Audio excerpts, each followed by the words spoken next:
Hey guys.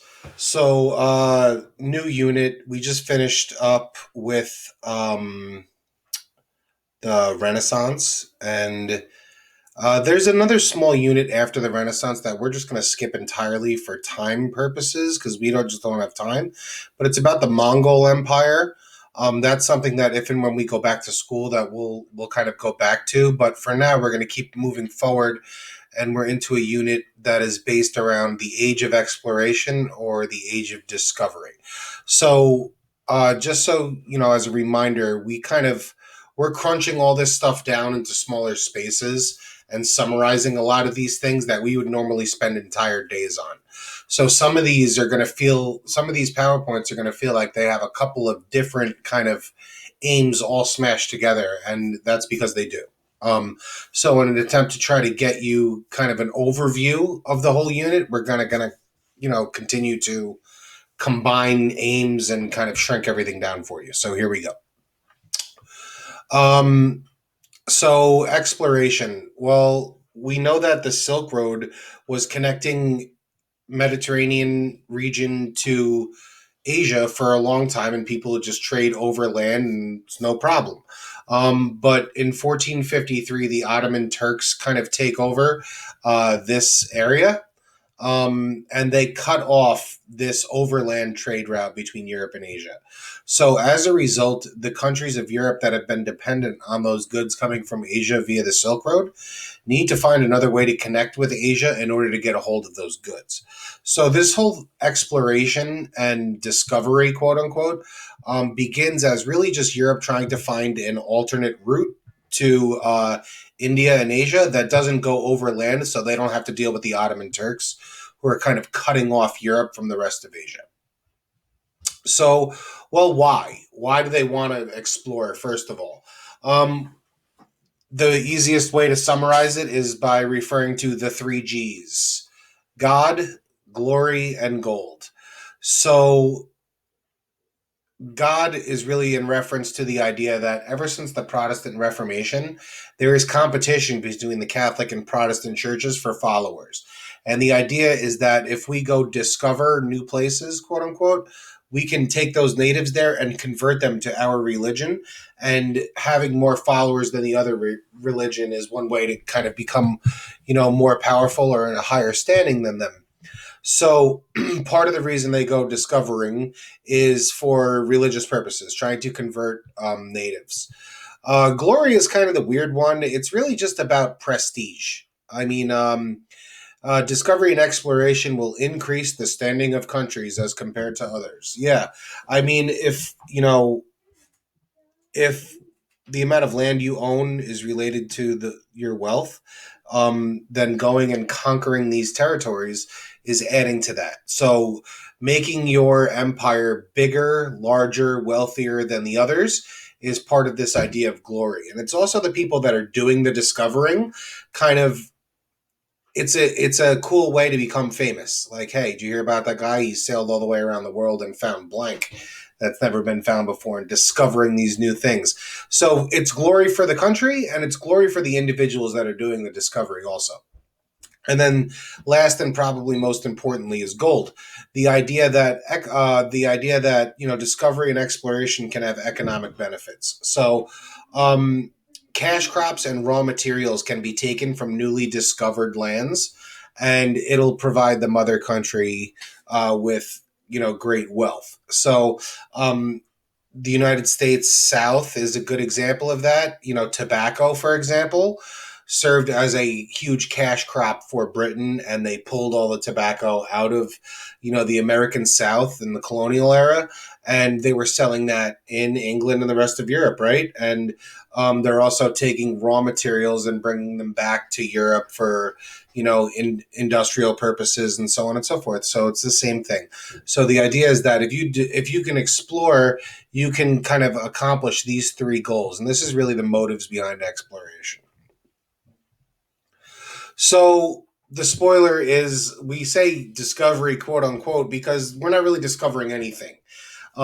It's not like this new land that no people have ever been on.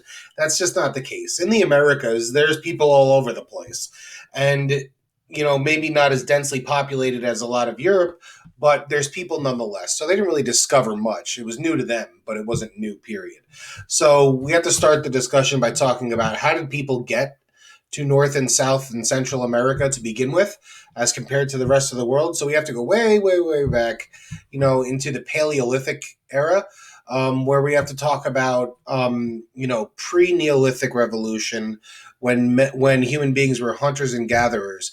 One of the things we talked about is the idea that people are chasing food supply across the land, and during the Ice Age, during an Ice Age, the land bridge that connects Russia and Alaska right here became exposed during the period of the Ice Age because the sea levels drop. When the sea levels drop, this land bridge here becomes exposed, and then the food supply, like bison and mammoth and whatever else people are chasing around, kind of cross that, and the people follow them chasing that food supply.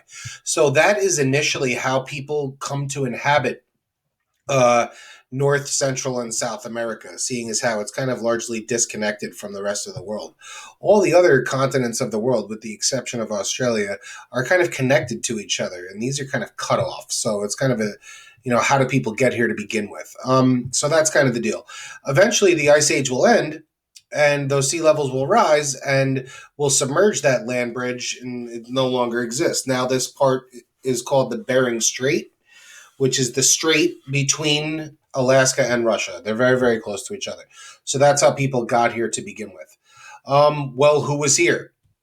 There's really three notable civilizations that we talk about in the Americas prior to the arrival of Europeans, and they are the Maya, the Aztec, and the Inca. Were there more? Yes. These are the ones that are just pertaining to Central and South America that are really notable. And there's even more than this. There's Toltec. There's plenty of others. And in what is now the United States, in the South and the West, and then all over the place in the North also, there's plenty of Native American tribes there. But we leave that for U.S. history. So, with regard to we call them pre-Columbian civilizations, the civilizations that exist here before Columbus, we have Maya, Aztec, and Inca. The Maya, it should be noted, last a really long time. And when I say really long, I mean like 3,000 years. That's longer than every other empire we've studied by far. And the big reason for that is because of cultural isolation. They're kind of cut off from the rest of the world. So there's no one to really compete with them for dominance. And that's why they're able to last so long. Eventually, you get the Aztec who bubble up, and they kind of overtake the Maya. They're from a neighboring area. Maya were in Guatemala and Mexico. The Aztecs, some of their territory kind of overlaps, and they kind of overtake the Maya. Mexico, Belize, and Honduras. And they're famous for militarism and human sacrifice, amongst many other things. And in South America, we have a group called the Inca. This is present day Chile, Peru, Argentina. This is like the south, the southwestern coast of South America. And they're famous for road systems and terrace farming because they are developed in the Andes Mountains. So if you're going to build a civilization in the mountains, your road system better be super sophisticated, and you better be able to perform agriculture in mountains. And they do that through the use of what's called terrace farming, which is a strategy where you kind of cut flat surfaces into the side of mountains and then cultivate crops on those flat surfaces. So you can kind of still perform agriculture even in the mountains. So long story short, New York State wants you to understand that before the arrival of Columbus and the Europeans, there are what New York State refers to as sophisticated, advanced societies in the Americas already. Okay, and they are the Maya, Aztec, and Inca. Do they have incredible technology? No. But they have their own political systems, social and economic systems. They have their own religions and customs and so on and so forth. So from a perspective of, what makes a civilization, they have all the hallmarks of civilization. So the first thing we're going to do is you guys are going to take a look at each of these three civilizations. And, by the end of it, the idea is if we say, what are some examples of these civilizations being advanced or sophisticated, you'll be able to provide that. So check out the resources. It's using the textbook and the Atlas book, and you can use your class notes. Also, there's some stuff in the notes here, and complete the worksheet. And we'll see you next time. Later.